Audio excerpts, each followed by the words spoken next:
Rassurez-vous, chers amis, je ne vais pas vous parler de Dominique Strauss-Kahn ou de tous les hommes cochons de son acabit. Ce serait ennuyeux, car les exploits sexuels de ce charmant jeune homme n'ont vraiment rien d'intéressant, et en reparler serait répétitif, car tout a été dit sur les exploits acrobatiques du bonhomme.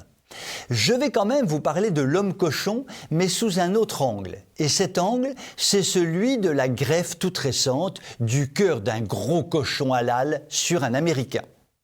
Cette greffe est une première, et notre Amerloc va donc désormais avoir son sang irrigué grâce à son nouveau cœur, celui d'un gros porc halal, comme je vous l'ai déjà dit. À l'évidence, ce genre de greffe pose tous les problèmes philosophiques et moraux que l'on peut imaginer.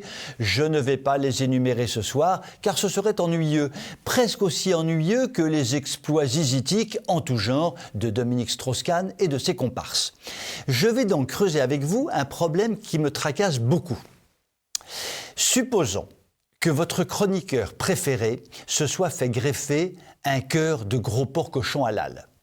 Tout d'abord, cela signifie que Jean-Paul Sartre, qui s'est trompé sur à peu près tous les sujets qu'il a abordés, s'est fourvoyé en déclarant virilement que l'homme était un loup pour l'homme. En fait, l'homme est un cochon pour l'homme, ou plutôt, le cochon est un homme pour le cochon.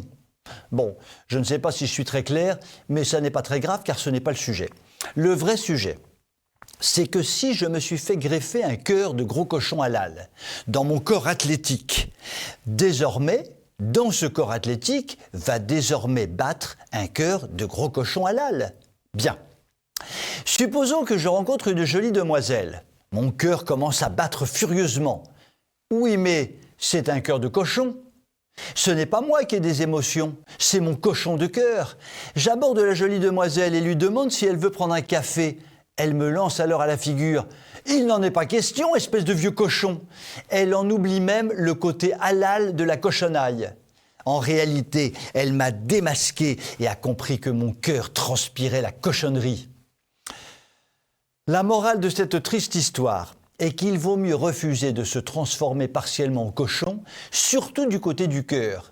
En effet, imaginons ce que serait devenu Strauss-Kahn si, en plus d'un bas-ventre non maîtrisable et non maîtrisé, on lui avait greffé un cœur de cochon. Poussons le raisonnement encore plus loin. Que se serait-il passé si, en plus d'une greffe de cœur de cochon, l'on avait greffé sur le bas-ventre de l'ancien ministre socialiste l'équipement reproductif complet d'un taureau? Là, le seul mot d'ordre aurait été homme, femme, enfant et rat d'Hidalgo Guingo, tous à l'abri. Je vous souhaite une très bonne soirée.